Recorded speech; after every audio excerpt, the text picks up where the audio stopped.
All right, let's jump into another deep dive.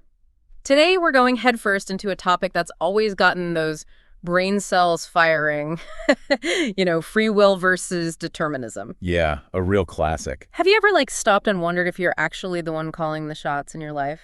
Oh, yeah. Or if it's all pre-programmed, like we're just going through the motions of a script that's already been written? I think everyone's wondered that at some point. Exactly. And that's what we're going to unpack today using Elmar Sauter's book, Willens Freiheit und Deterministisches Chaos as our guide. Guru book. So, just to get us all on the same page, when we talk about free will, we're talking about that power to choose right, deciding between pizza or salad for dinner or, spending your Saturday at the park versus binging a show. Right, exactly. It's that idea that you have control. You're not just a puppet on strings. Okay, so on the flip side, there's determinism. Basically the idea that everything's already set in motion, like a giant cosmic machine is running the show and we're just along for the ride. Yeah, if determinism's true, even those spur-of-the-moment decisions, they're not really spontaneous. They're the result of a chain reaction of events going all the way back to the Big Bang. Wow, so even that time I randomly decided to dye my hair blue. It was all leading up to that. It was all part of the plan. Wild. Yeah, it kind of makes you wonder what the point is if we're all just, playing out a pre-recorded movie. Right, where's the fun in that? And that leads us to this really fundamental split in the debate called incompatibilism. Ah, yes, incompatibilism. Sounds kind of like a relationship headed for disaster. Well, in a way it is. Yeah. Incompatibilists say free will and determinism just can't both be true. It's one or the other. They're like oil and water, They just don't mix. So it's a philosophical ultimatum, pick a side. You're either in camp free will or camp determinism. There's no Switzerland in this debate. Exactly. And one of the big arguments in the incompatibilist corner is the consequence argument. It basically says, if determinism's the case, then we don't have control over our past, right? Makes sense. Can't change what's already happened.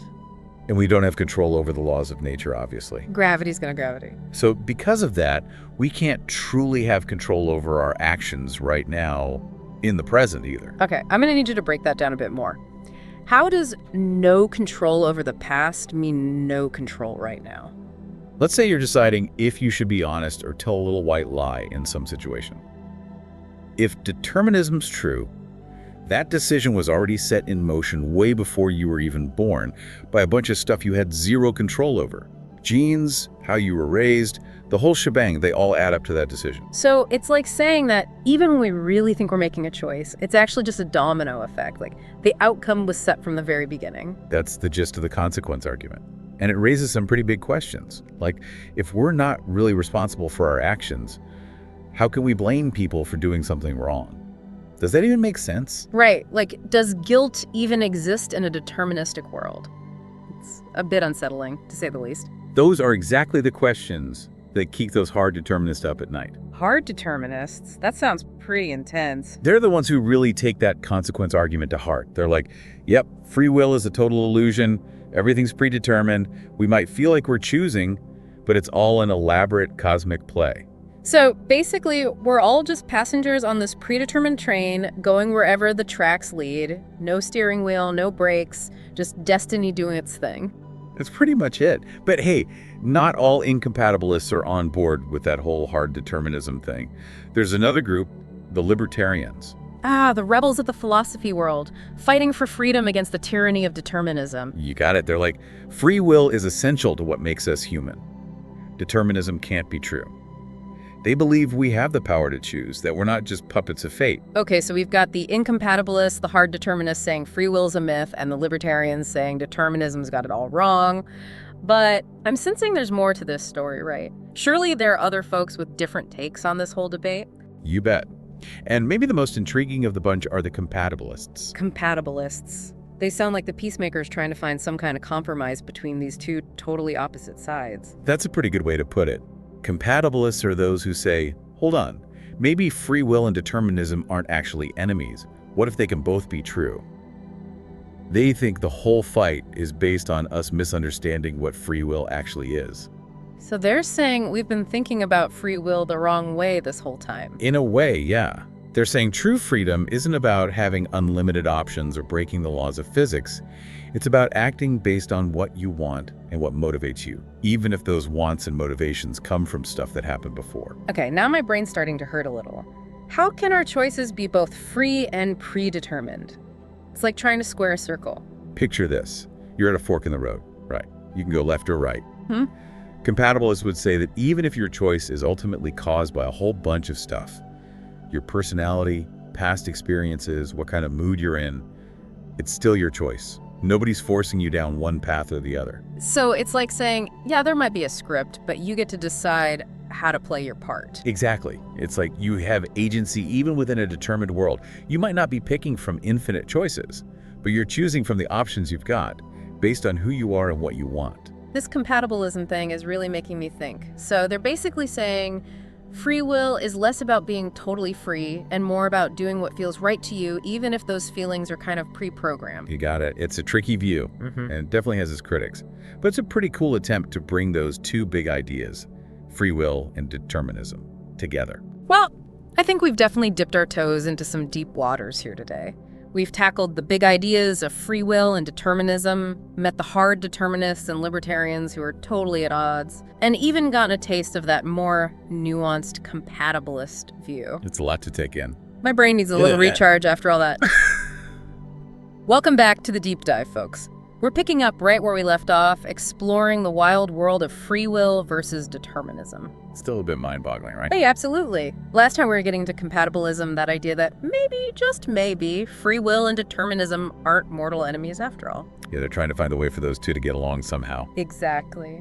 But I gotta admit, I'm still kind of grappling with it. How can our choices be both free and predetermined at the same time? It just seems like a paradox. It's definitely a head-scratcher. Remember, compatibilists say real freedom isn't about having unlimited choices or defying the laws of physics or anything like that. Yeah. It's more about acting in a way that lines up with your wants and motivations. Even if those wants and motivations are like pre-programmed into us from the start? Well, that's the thing, right? They're saying that even if those desires ultimately come from things outside of our control, like our genes or how we were raised, it's still our choice because it reflects what we want in that moment. Okay, so it's like saying, yeah, maybe the menu's already set, but at least I get to pick what I want to eat. Yeah, kind of like that. It's about having some say within the boundaries that already exist, you know? I think I'm starting to see the logic there. But it does make you wonder, doesn't it? If our desires are ultimately predetermined, can we really say we own our choices? And can we really be held accountable for them?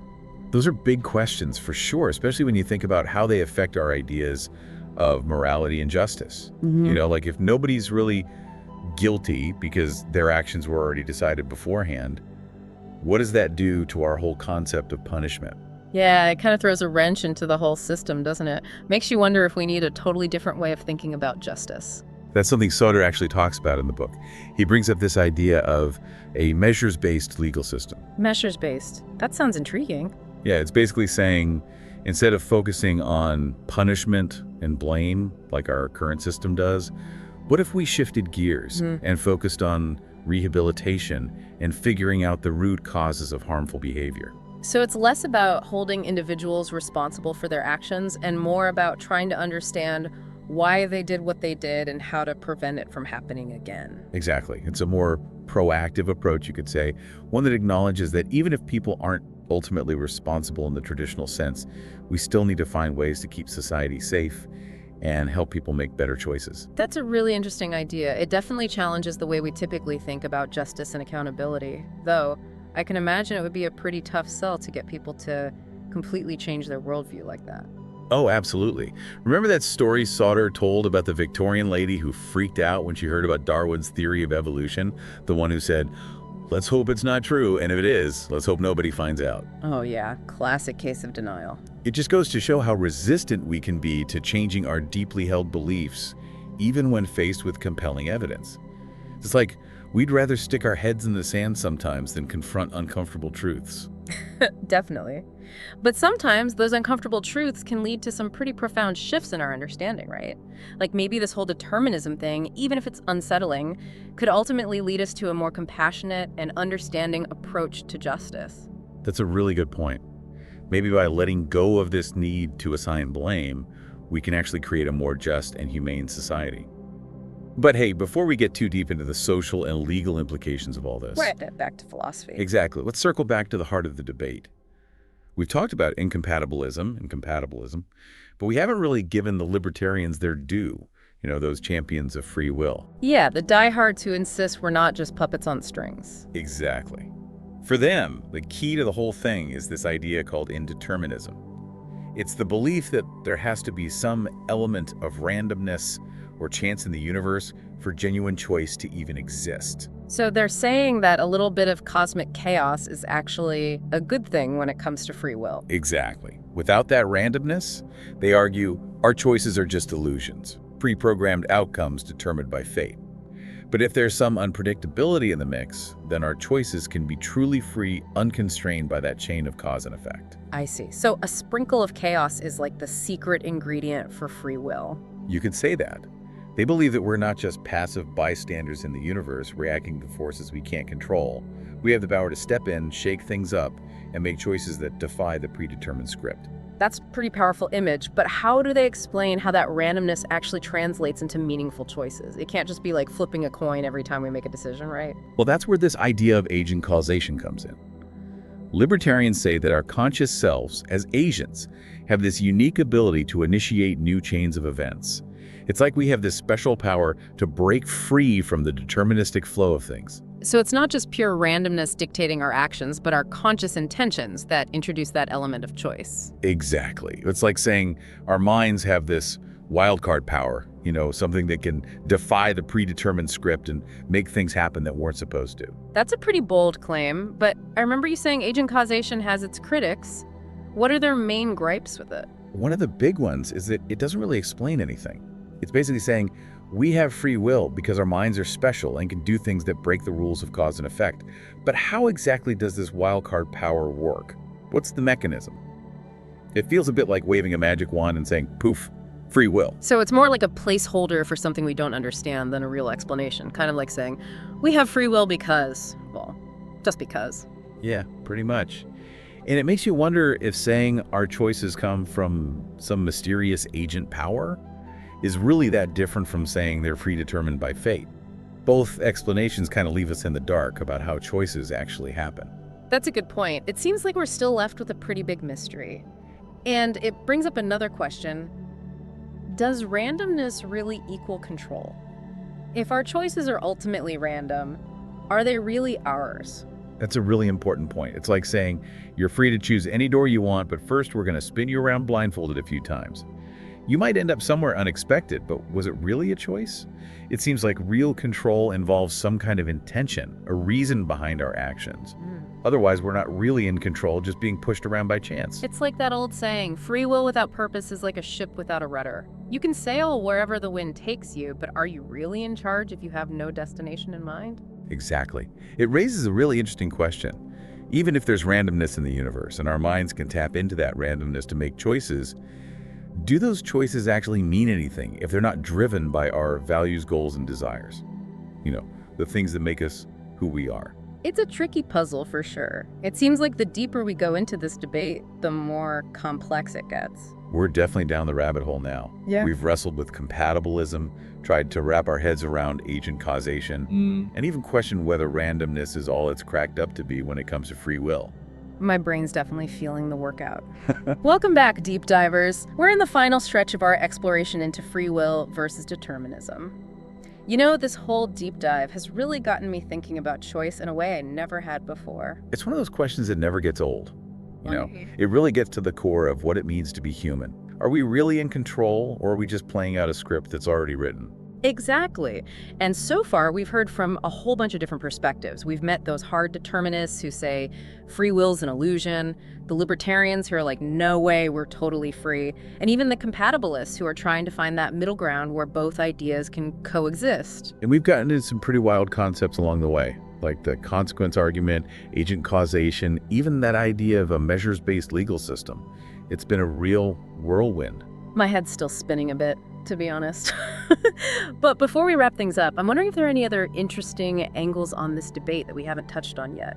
I know Sauter's book is full of different viewpoints. I'm curious if there are any hidden gems we've missed. You're right, there's always more to dig into with this topic. And Sauter does bring up another concept that I think is worth highlighting. This idea of infinite regress. Infinite regress, okay, that sounds a little intense. It's definitely a bit of a brain twister. Basically, Sauter argues that the idea of free will, especially the way libertarians see it, can lead to this never-ending chain of explanations. All right, I'm going to need you to unpack that a bit. How does free will lead to a never-ending chain of explanations? It sounds like we're about to fall down a philosophical rabbit hole. Imagine you're making a decision, any decision, big or small. Let's say you're choosing between coffee or tea. If you truly have free will, that choice has to be based on a reason, right? Yeah, like I might choose tea because I'm feeling kind of stressed and want something calming. Or coffee because I need a pick-me-up. Exactly. Yeah. But then the question becomes, where did that reason come from? Why are you feeling stressed and wanting something calming? Why do you need a pick-me-up?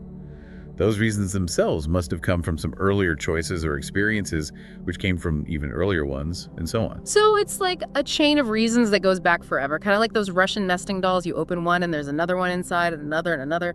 Perfect analogy. And that's the problem with this infinite regress thing. If our choices are truly free, there has to be some ultimate source, some starting point for those choices.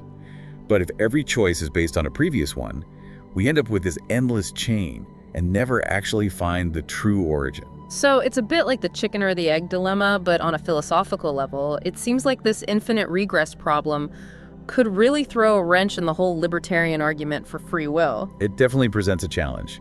And Sauter's point is that maybe this whole problem shows the limits of trying to explain free will solely in terms of our conscious decisions and choices. Maybe there are other things at play, things we're not even aware of that influence our desires and motivations. So you're saying there might be a whole hidden world of influences shaping our decisions behind the scenes. Exactly. And that makes you wonder, even if we do have some free will, how much of it is truly free in the way libertarians see it? And how much of it is shaped by forces that are beyond our control? It's kind of humbling to think about, isn't it? Like maybe we're not quite as in charge as we think we are? Maybe not. But even if we admit that our free will might have some limits, it doesn't mean our choices don't matter.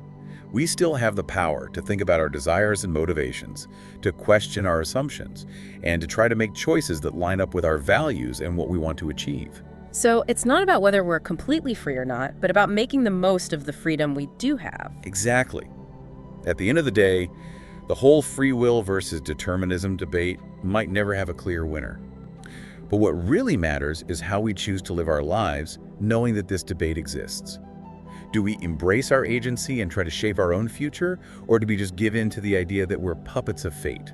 That's a powerful way to put it. I gotta say, this whole deep dive has been a wild ride. It's made me rethink the whole idea of choice, responsibility, and what it really means to be human. And that's what philosophy is all about, right? It pushes us to question things, to look at things from different angles, and to come away with a deeper understanding of ourselves and the world around us. Couldn't have said it better myself. So, to all our fellow deep divers out there, we encourage you to keep wrestling with this question. Read more, talk about it with your friends, and let your own curiosity be your guide. Who knows, maybe someday we'll finally figure this whole free will thing out.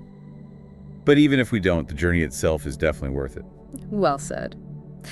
Thanks for joining us on this deep dive into the fascinating world of free will versus determinism. Until next time, keep those minds curious, and we'll catch you on the next deep dive.